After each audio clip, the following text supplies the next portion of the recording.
do with your used barrels? Yeah, that's a great question. We often reuse them.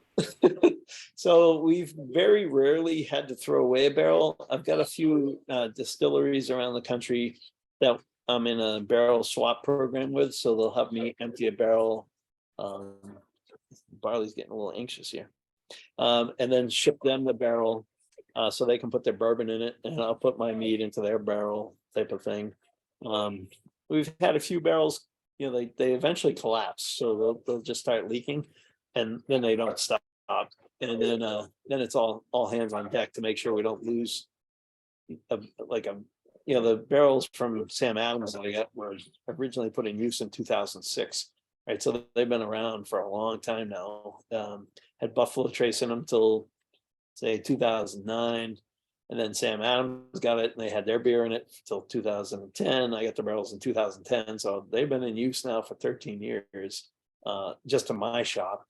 We do have some 20-year-old Scotch barrels from Scotland that we brought in. Those barrels are particularly hard to work with because the bung size is bigger than the average, like the polyurethane bung you might put in a barrel. So I have a lot of breathable bungs that'll, if the pressure gets like pulling in, it'll suck the top in. And if it pushes out, the top will burp, so that I don't have to worry about the barrels exploding. Because we want that temperature change to happen. Hey, I'm on a call. You got to simmer down. My puppy is giving me a lot of hardship here. Hey, play. For those of you that don't follow Michael on Facebook or whatever, the Adventures of Barley can be fairly entertaining. He's a 9-month-old yellow lab, and he's a massive little baby. His paws are about the size of my hands, and he doesn't like it when I don't pay him attention. But we call him Barley the Brew Dog. And it's just gonna pull me over. So yeah, for barrels that we do eventually retire, they go into usually my front lawn for decorations for the farmstead. It makes great smoking wood if you smoke. Well, my kitchen has 2 combi ovens that'll do smoking, so maybe I'll save that and get a grinder and chop those up. That would be funny to have wood-fired pizzas from our own barrels. Ooh, that would be good. That could be good.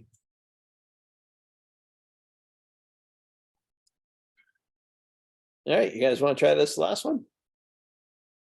I think I'm ready. Think we're due. So Kurt's apple pie. So way back in 1982, I met Kurt Demmer. He taught me how to bag groceries at a grocery store. It's now my biggest client.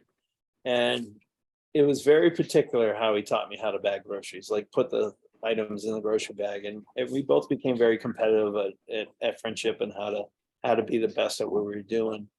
And so fast forward 1997, I've been homebrewing for 2 years. Kurt comes over to my house. He's got a bottle of this mead in a 750 milliliter bottle. He goes, Mike, you got to try it. It tastes like apple pie. And I'm looking at him going, yeah, well, I'll get to it. But, we're going to brew beer that day. So we put the beer down, or the mead down in the basement, and I forget about it. A couple of years go by. I see this bottle, and I pull out the cork, and I take one sniff, and I'm going, you got to be kidding me. I'm like, you got to be kidding me. It smells like apple pie. And I took a sip, and I'm like, oh, it's so good. And I drank the full 750 milliliter bottle by myself. Had no idea it was 16% ABV. So I proceeded to fall asleep rather quickly. And the next day I called him up and I said, Kurt, I need another bottle. He says, no. I said, come on, buddy, I'll give you $100 one bottle. He says, well, I'd sell you another bottle, but I don't have it anymore. I loved it and I drank it. I said, you got to make more. He goes, yeah, I'll make some more. Now I've known that yeah line since 1982. So I knew he was never going to make any. But when I went pro in 2010, he came over to the house with a bottle of cyser that I made back in 1996. And I'm looking at this bottle and going, why have you held on to this for so long? He said, Michael, I always knew you were going to go pro. I wanted to hang on to this to the day you did. And I said, he says, if I can ever do anything for you and your company, you tell me. I looked him in the eye, I said, I'll take a bottle, or I'll take that recipe for your apple pie mead, and he gave it to me. So his name's on that front label. It's been my best-selling mead pretty much since year 2 when he gave me that label. So for that recipe. So it's very simple recipe. We dilute the honey with the apple cider, fresh pressed apple cider. We get to about 14% ABV. After fermentation, I had Madagascar bourbon, vanilla beans, Vietnamese cinnamon. This particular batch was also aged in a Buffalo Trace bourbon barrel. So between 6 months and 2 years in a Buffalo barrel, which gives it a little more oak, a little more vanilla, a little bit of hints of coconut. But this with like a nice sharp cheddar cheese it's a rock star. You will hear nothing otherwise from me, that's for sure. Okay. That's something. Michael, I tried to clone this one time, and I got the recipe wrong and didn't put the apple, the cider in. So I call it accidentally on purpose because it's also really killer, but it doesn't. It's not as strong. Gotcha. No, I was down in Dallas, Texas. So they had me and Randy Mosier for I think Blue Bonnet or something like that. But we're on a VIP tour around the brew pubs and everything.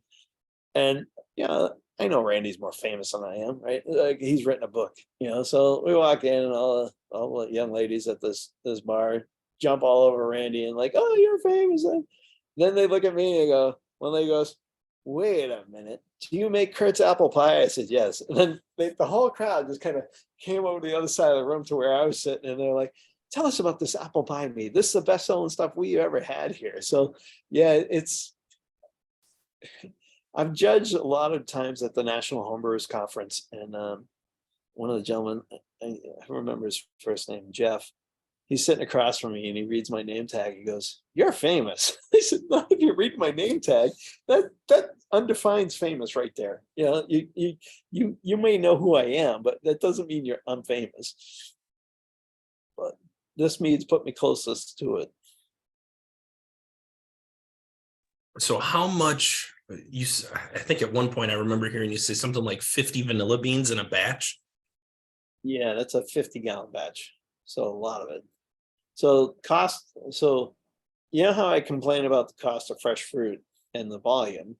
Vanilla beans cost a fortune, $17,000 for a 50-pound bag of vanilla beans. However, you can't get that flavor. Like this is a Madagascar bourbon vanilla beans. And there's been everybody's like, oh, go to Tahitian, no.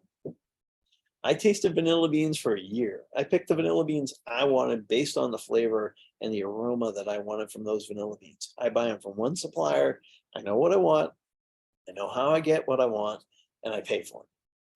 That's the most important thing is don't skimp on the biggest impact of flavor. Vanilla beans, the Vietnamese cinnamon. Don't try to buy fake cinnamon. Don't try to cut it. You can. So with spices, you really have a few variables. You have the quantity of the spice, you have the quality of the spice, and then you have the time on the spice with the mead. You don't want to go too long on the time, because that can then leach other things out of those spices that you don't necessarily want, whether they're tannins, whether they're other compounds that you may not want. So that means you then have the quality. Quality to me is bar none the most important of the last two pieces. And then you have how much quantity you put in it. So if you're not getting enough, put more, right? But you have to remember you're on a finite line. Too much time is not going to get better, right? So if too much time is not going to get better, that means I can only increase the quantity to where I get to what I want. And I tasted this mead every 8 hours for the first several times I made it to make sure I knew when I was thinking it was done and when I wanted to pull it off. Like when we make our hot pepper meads, it's barely 24 hours on the hot peppers. Like I get the flavor I want, I get the aroma I want, and I get it off that pepper so that you get that spike of heat, but then the heat fades out because there's not this truckload that's blowing out your palate. And metheglins are by far the most complicated things you can make. But the key piece of it is always make your mead first, get it to where you want it to get to, and then spice. And there's some folks out there I've met that I respect that have a little bit more advantage of how they want to make a mead, and they'll put each spice in one at a time to get to where they want that flavor, and then take it off, put the next flavor in, and get to where they want to go. And these folks are making phenomenal meads. And I can't argue with that technique. It's just not the technique that I'm familiar with how to be successful. So for me, with Kurt's apple pie, the vanilla and the cinnamon, they're top of the class grade vanilla and cinnamon. They go in, and it's about a 3-day window. And after 3 days, pull it off those spices, filter everything again, make sure everything's stable, and bottle. And if you've seen my bottles in the shops, well, not Chicago, but there might be some still out there. You shouldn't see sediment at the bottom. I mean, occasionally some of our really old meads will stain the glass. The fruit that we're using is so strong that it'll coat the inside of the bottle to make the bottle look purple, for example, when you empty it. Or if you buy Breathless, which is our cinnamon mead, that cinnamon will actually stain the inside of the glass. So the mead will come out crystal clear, but the glass looks as hazy as frosted glass. And it's just the way these things work. If you considered, or if you tried heating this up slightly, Kurtz? I don't. I wouldn't be opposed to the concept. You're just going to be careful that 140 degrees, your alcohol is going to boil off. And I worked real hard to put that alcohol in there. So the closest I've Maybe come is 140, just slightly, just to give it a little warm. Yeah, I'm sure it'd work fine. Okay. Like I think the spicing with it and the mold note would be, delightful, to be honest. I don't, typically I like my meads at cellar temperature anyway. We don't ever chill them in our tap room for sampling for folks. It's just, I think you get a better flavor profile from it not being cold. Colder you make anything, the less you taste it. So I don't want people to feel that, they like something because it's cold. Actually, I had a customer come in one day and she tasted the cider, which is cold and on draft. She goes, "Oh, I love how cold it is." I'm like, "What kind of compliment is that?" Like, how could you say anything least more significant to me than that? I mean, like, it was just, you can't make up for customers, but yeah, we strive for cold. But I like warm apple pie. Maybe put a dollop of ice cream in it. Yeah, that's why I recommend it with the cheddar cheese, because up here in New England, they serve apple pie with cheddar on it. So they slice it really micro thin. And the first time I ever had that, I was a kid. And it's almost like a cheese Danish type of flavor that comes out from that cheese on the pie. That's just amazing. That's a Wisconsin thing too. That makes sense. Vermont cheese and Wisconsin cheese, a lot in common. So what else can I tell you guys? I mean, let me tell you about the farmstead real quick. Please. So 2 years ago, my wife and I bought this 270-year-old farmstead that's almost 100 acres in the middle of nowhere in New Hampshire. It's got a picturesque mountain view of the whole river valley. So we can see about 45 miles north and south down the valley. We've been renovating the farmstead nonstop for 2 years. Restaurant's now finished, tap room's finished. We have a wood-fired brick oven, pizza oven that we brought in from Italy. If you can think about how you throw a pebble into a pond, you see the pond ripple.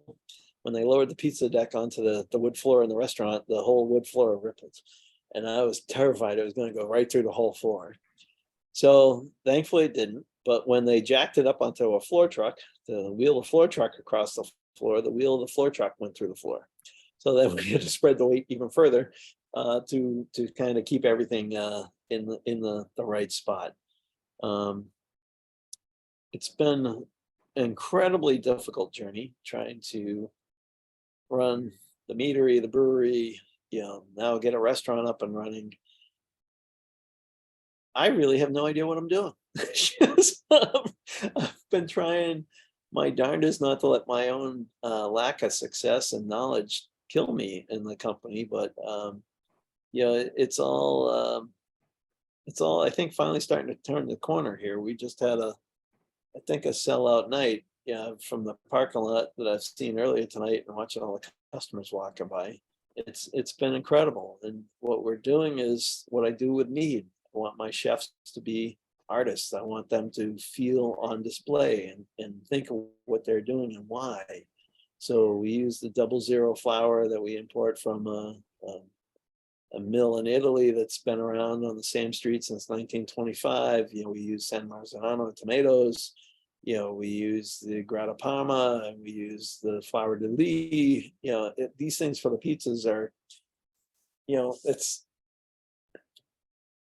like I said earlier, good is easy, phenomenal or great are such a small delta, but incredibly hard. And we're getting that kind of reviews, and we're getting that kind of feedback. And if you guys have known me, I don't give stuff away ever. I mean, I believe in a great product at a great, at a reasonable price. And what taught me that was Ben and Jerry's.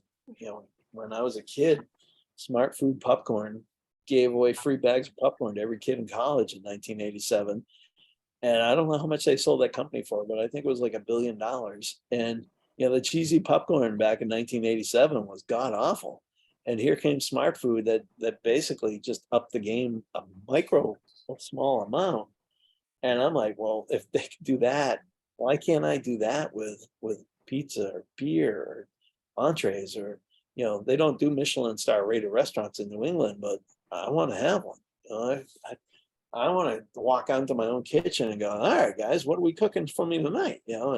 And be dazzled, right? Like this, it's not a bad life to have, 4 chefs working out for you out, just past your main kitchen. And I walk past the kitchen going, why do I have my own kitchen anymore? And then to have my own brewer, and I got my meat, one of my son, my wife's sons as my mead maker. I'm like, it doesn't get a lot better in life than this. I mean, I've got my parents that have invested a lot in my success, and they believe in me. And it's hard, because the hardest part of trying to do stuff you've never done before is you're your worst enemy. Your fear and your fear of what don't you know can hold you back.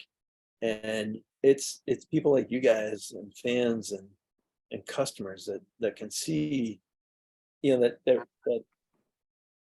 little boy in me that just wants to be loved and wants to make things people love. And I do it because I love it. And I don't really know how to do anything beyond that, right? Which is, I'm not an easy guy to get along with. I mean, I'm temperamental. I get mad. I can walk away. I mean, I've had customers at NHC tell me I walked away from them when they're talking to me. I'm like, I'm sorry. Didn't mean to. You might have bored me. I'm not trying to be an ass. I just, I got so much I'm cooking inside my head about how to keep all these pieces afloat. And that's why I really cherish when I can just sit back and think about how to talk to you guys about my passion and why I've done what I've done, and maybe possibly help. And that's why I've always told people, if you want a recipe, I'll give you my recipes. The recipes aren't the secret sauce, right? It's how you apply what you've learned. And my mother taught me how to cook by thinking about flavors and tastes, and she never made the same recipe twice, I think. She just always seat of the pants. I hired my brewmaster because he's not a seat of the pants guy. He knows how to meticulously dial in every single piece of it. And you can look him up. Michael Robinson, he was the 2009 long shot winner from Samuel Adams. And him and I brewed in his backyard probably 23 years ago now. And I remember clearly articulating to him, someday we'd have a brewery together, because I was watching him brew that day, and you know, like I said, I'm a seat of the pants guy, right? Like if my Russian Imperial Stout comes in bigger, perfect, right? He brews to style. And I was watching him add water to the wort. So he hit the exact specific gravity he was after in that recipe. And that's where I knew this guy was gonna, you know, him and I were gonna work together someday, because that precision is not what I bring to the table. I mean, I'm the visionary guy, right? Like I can throw vision up, and I can I don't want to know how much money I can raise, but I can raise more money than I think I could possibly ever afford to pay back, because I believe in my belief, right? Like that power of not being afraid, like that power to feel like I have this, because everybody has told me what I can't do in life. And I've proven them wrong every step of the way, right? Because if you don't believe it's possible, you can't try. If you can't try, you will never succeed. So if you think everything's possible, and you start to pull off these crazy, stupid things, like how do you buy a 100-acre farmstead with no down payment? Like, how do you spend $1 million in renovation? Like, how do you get a brewery when you don't have a brewer? And how do you win the New Hampshire's best brewery the first year you're in business as a brewery? Like, how do you win the competitions at the San Diego International when you're not in San Diego? Believe it's possible. Believe you can make the best choices and figure out what makes a difference. So like when we enter a competition, we don't send it down. It's overnight. You know, we want the mead, the beer, the cider to be in the absolute tip-top condition to be at that competition. Because if you look at the demographics of competitions across the whole country, right? And who wins more often at a local competition for those folks? It's the local guys, because their meads, their beers, and the ciders are fresh. So if somebody from New Hampshire is shipping to California ground, you got to go through cold New York, hot Arizona, whatever. It's a crapshoot. If you send it overnight, it costs you a lot more money. You know, there are people that I pay attention to who win a lot of competitions. Carbon Wilson, phenomenal mead maker. Tom Repas, you know, phenomenal home mead maker as well, or now commercial. That know you got to take time and attention to detail to make these wins. And that's why we, you know, when I enter a competition, there's no crapshoot involved. I'm coming to win, you know. And I only learned about the South African mead competition a little late this year, but I'll be entering. You know, I would love to judge in Durban. My wife's from Durban, so you know, I wanna, you know, I've been fortunate. I've been to Australia twice, Chile, Uruguay, Argentina to teach and talk about mead making. I've been to Belgium twice to pour my meads in Oostleven in Belgium. I've been to Warsaw, Poland to talk. I've taught at the Robert Mondavi Institute at UC Davis, helped them build their mead class. You know, I think I've done just about everything I can to give everything I can to the mead industry. I mean, I was president of the American Mead Maker Association for a few years. I really haven't asked for anything in return. I think I'm building a superhighway where every other meadery coming down the pipeline after me can be successful. And I mean, I've burned some 80 distributors over the last 12 years, and it's a long, hard day to try to restart establishments. And anything you guys can do to help me get back into Illinois or Wisconsin, I'd be ecstatic to see how we can make that work, because I can prove with the numbers our product sells, and it sells day in and day out.